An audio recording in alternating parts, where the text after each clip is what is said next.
ดี๋ยวท่านจะตกใจมีเรื่อยๆตลอดตรงนี้แต่ว่าก่อนนอนท่านเขาก็เปิดชินบัญชรของคุณนะคะสาธุ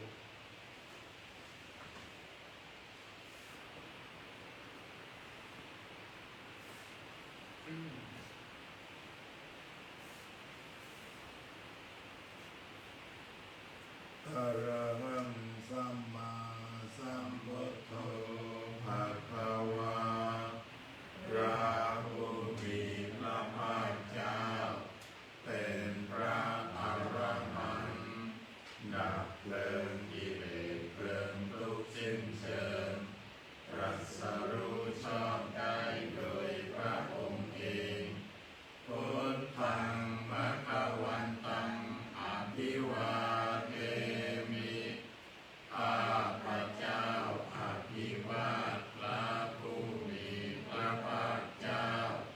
ผู้รู้ผู้ตื่นผู้เบิกบานสวากขาโตอะระวะตาธัมโมพระธรรมเป็นธรรมที่พระผู้มีพระภาคเจ้าตรัสไว้ดีแล้วธัมมังนามัสสามิข้าพเจ้านมัสการพระธรรมสุปฏิปันโนภะคะวะโตสาวกสังโฆพระสงฆ์สาวกของพระผู้มีพระภาคเจ้าปฏิบัติดีแล้วสังฆังนามามิข้าพเจ้านอบน้อมพระสงฆ์ท่านธรรมยังพุทธัสสะภะคะวะโตอุปปาคณมการังกโรมาเสนะโมตัสสะภะคะวะโตขอนอบน้อมแด่พระผู้มีพระภาคเจ้าพระองค์นั้นอะระหะโตซึ่งเป็นผู้ไกลจากกิเลสสัมมาสัมพุทธัสสะตรัสรู้ชอบได้โดยพระองค์เองนะโมตัสสะภะคะวะโตขอนอบน้อมแด่พระผู้มีพระภาคเจ้าพระองค์นั้นอะระหะโตซึ่งเป็นผู้ไกลจากกิเลสสัมมาสัมพุทธัสสะตรัสรู้ชอบได้โดยพระองค์เองนะโมตัสสะภะคะวะโตขอนอบน้อมแด่พระผู้มีพระภาคเจ้าพระองค์นั้นอะระหะโตซึ่งเป็นผู้ไกลจากกิเลสสัมมาสัมพุทธัสสะตรัสรู้ชอบได้โดยพระองค์เองท่านธรรมยังพุทธาภิตุติกะโรมัสเสโยโสตัพพะคะโตลาตถาคตเจ้านั้นพระองค์ใดอะระหังเป็นผู้ไกลจากกิเลสสัมมาสัมพุทโธเป็นผู้ตรัสรู้ชอบได้โดยพระองค์เองเว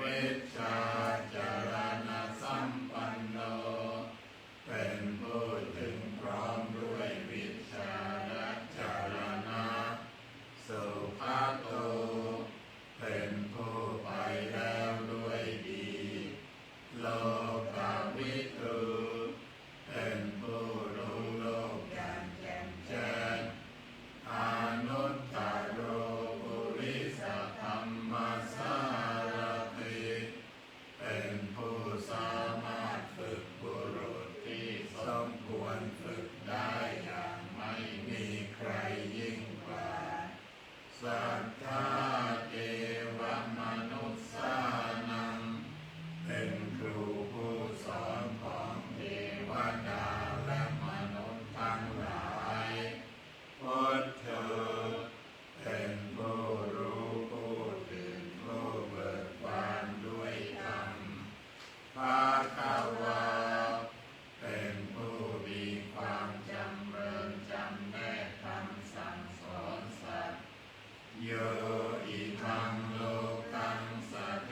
วกังสมารักังสัพพมะกังสัสสะมณัคคัมมะนิงปัจจังสเทวมนุษสังสยังอภิญญาสัจจิกตวะภเวเทสิพระผู้มีพระภาคเจ้าพระองค์ใดได้ทรงทำความดับทุกข์ให้แจ้งด้วยพระปัญญาอันยิ่งเองแล้วทรงสอนโลกนี้พร้อมทั้งเทวดามารพรหมและหมู่สัตว์พร้อมทั้งสมณพราหมณ์พร้อมทั้งเทวดาและมนุษย์ให้รู้ตามโยธรรมังเทเสสิพระผู้มีพระภาคเจ้าพระองค์ใดทรงแสดงธรรมแล้วอาทิกัลยาณังใจรอดในเบื้องต้นมัจเจกัลยาณังไป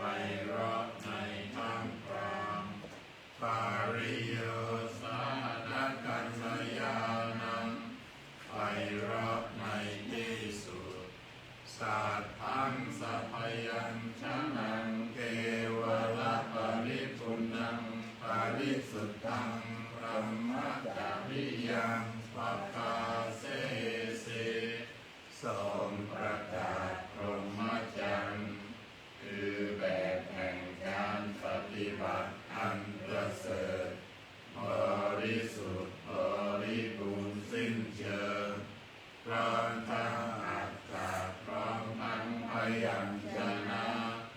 ธรรมหังภคะวันตังอภิปูชยามิข้าพเจ้าบูชาอย่างยิ่งเฉพาะพระผู้มีพระภาคเจ้าพระองค์นั้นธรรมหังภคะวันตังศิรสานามามิข้าพเจ้านอบน้อมพระผู้มีพระภาคเจ้าพระองค์นั้นด้วยเสียงกล่าวขันธมยังธรรมาภิตุติกโรมัสเสโยโสสวากขาโตภคะวตาธัมโมพระธรรมนั้นใดเป็นสิ่งที่พระผู้มีพระภาคเจ้าได้ตรัสไว้ดีแล้วสันทิฏฐิโกเป็นสิ่งที่ผู้ศึกษาและปฏิบัติพึงเห็นได้ด้วยตน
โร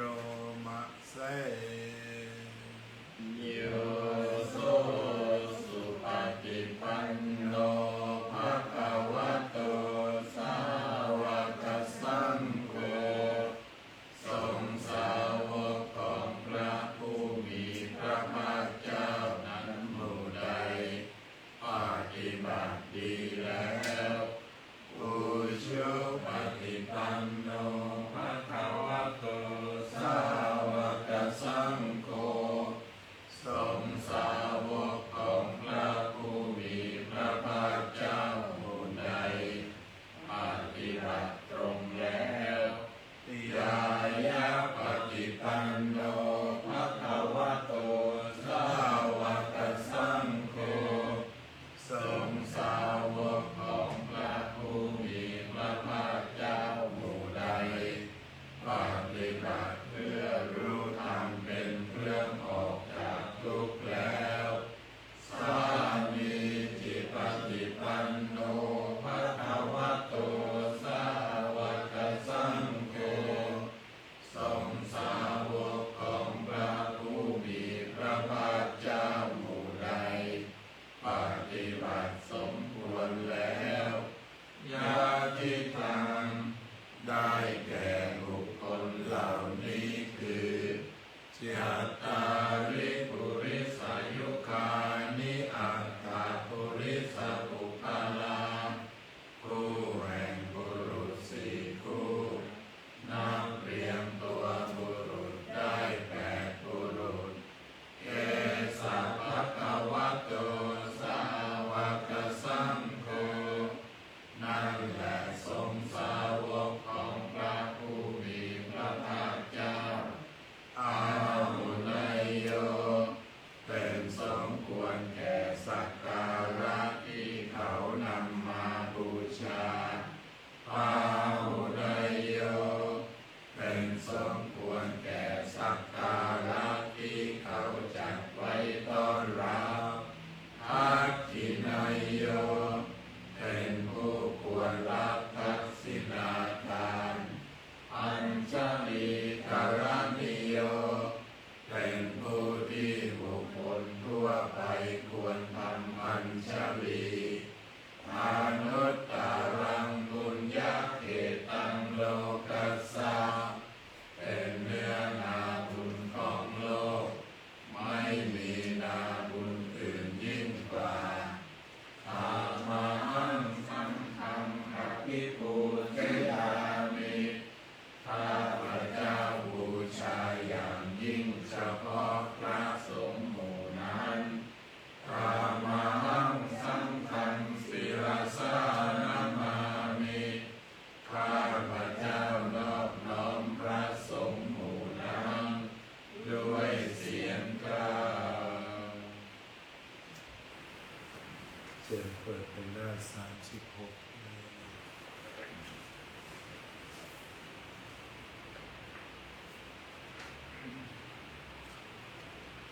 นันดมยังสัพพะปฏิทานกาตโย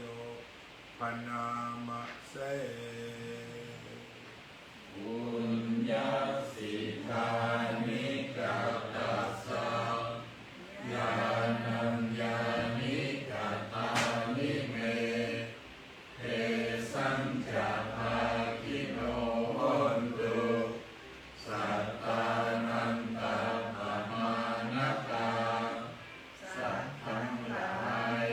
ไม่มีที่สุดไม่มีประมาณ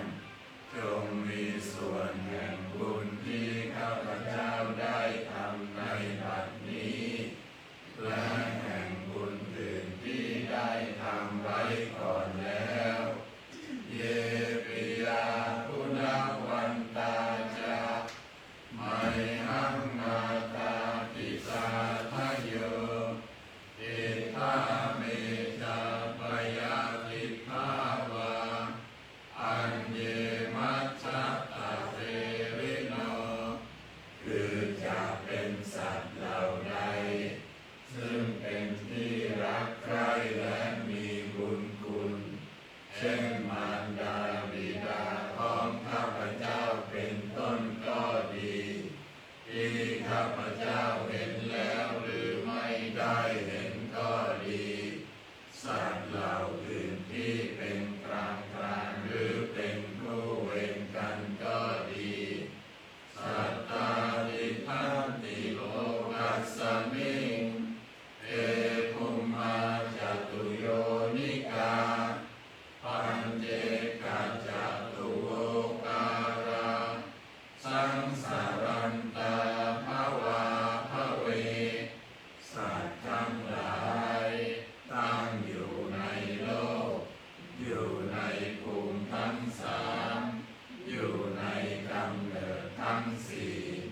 มีขันธ์ห้าขันธ์มีขันธ์เดียวมีขันธ์สี่ขันธ์กำลังท่องเที่ยวอยู่ในภพน้อยภพใหญ่ก็ดียาตังเยปฏิภานัมเมอานุโมทันตุเตสยังเยจิมังนัปปชานันติเทวาเตสังนิเวทยุสัตว์เหล่าใดรู้ส่วนบุญที่ข้าพเจ้าแผ่ให้แล้วสัตว์เหล่านั้นจงอนุโมทนาเองเถิดส่วนสัตว์เหล่าใดยังไม่รู้ส่วนบุญนี้ขอเทวดาทั้งหลายจงบอกสัตว์เหล่านั้นให้รู้มายาตินานะปุญญานังอานุโมทนาเอตุนาสัพเพสัตตาสัทธาโหนตุอาเวลาสุขชีวิโนเอมัปปะตัญจะขับพนตุเอสาสาสิทธตังสุภา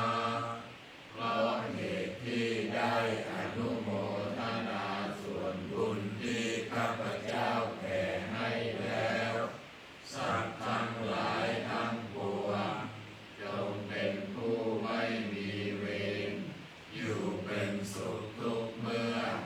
จนถึงหมดอันเกษมกล่าวคือพระนิพพานความปรารถนาที่ดีงามของสัตว์เหล่านั้นจงสำเร็จเถิด อรหังสัมมาสัมพุทโธภะคะวะพุทธัง ภะคะวันตังอภิวาเทมิ สวากขาโต ภะคะวะตาธัมโมธัมมังนัมมัสสามิ สัพปฏิปันโน ภะคะวะโตสาวกสังโฆสังฆังนามามิ ก็อนุโมทนามากันเยอะเลยตั้งนะโมถวายสังฆทานติดต่อกันไปวันนี้คุณรัตนาก็มาดูด้วยทักทายนะรัตนาแฟนคุณสังโยมกล่าวคำสวัสดีนิด ส นึง วัสดีครับ โอเค ดีต้อนรับค่ะ เมื่อไหร่ตัวเป็นๆจะมา เมื่อไหร่จะเจอกันที่คุณพี่ชัยก็มาจากเมืองไทยนะ เจอกันด้วยไหม มาไหม บ้านพี่ก็ได้ที่วัดก็ได้ที่บ้านเราก็ได้ สาธุ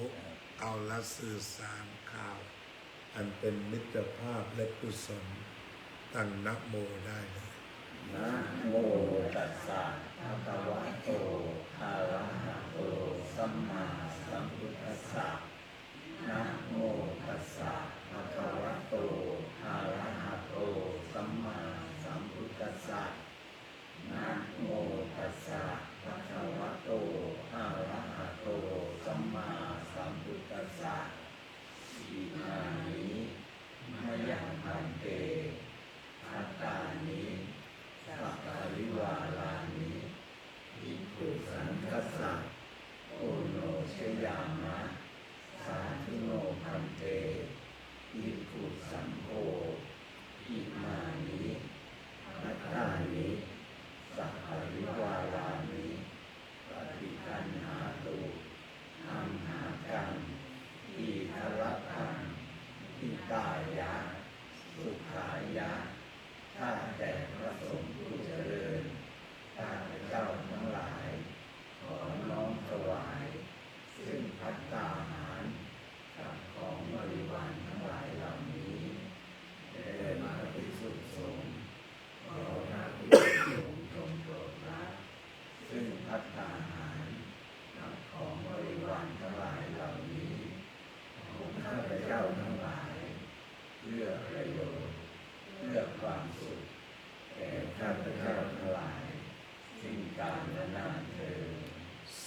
ยะถาวาริวหาปุรา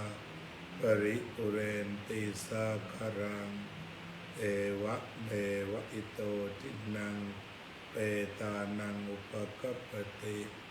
อิจิตังปฏิตังตุมหังคิปะเมวะสมิจจโตสัพเพ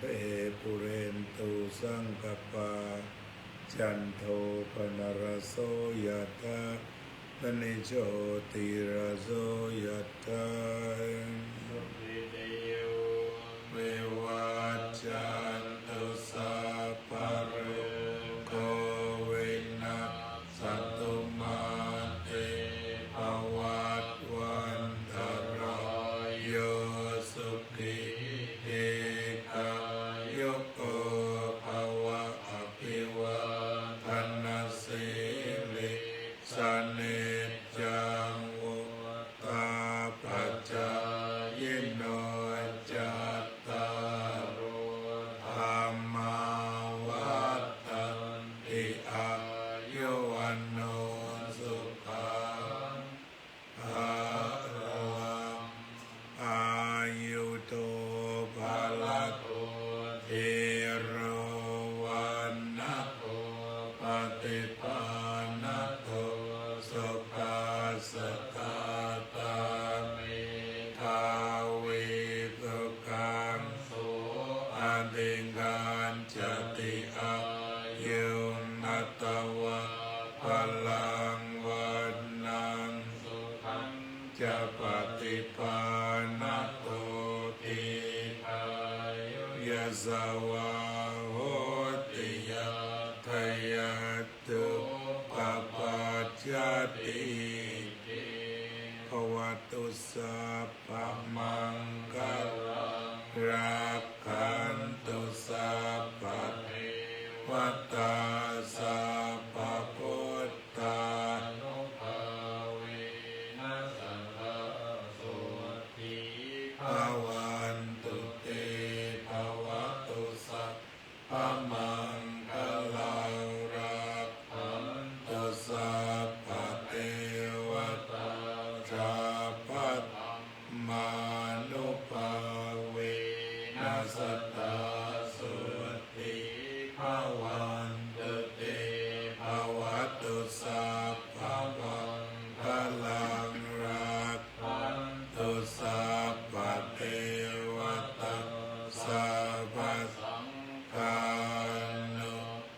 ภาเวนัสตาสุติภวันตุเตปันติสังฆายโยนิโสปิตาปะตังปฏิเสวามิเนวตวาย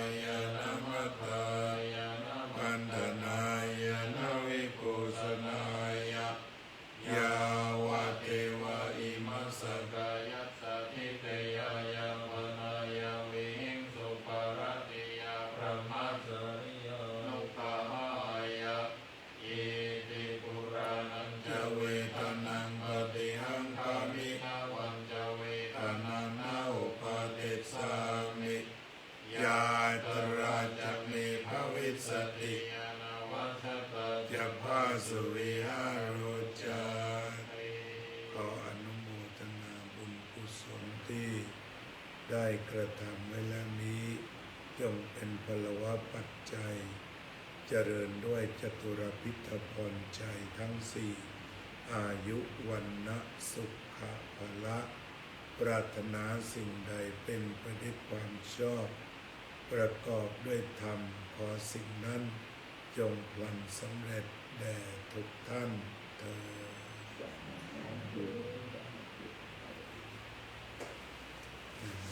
เตรียมตัวติดตั้งได้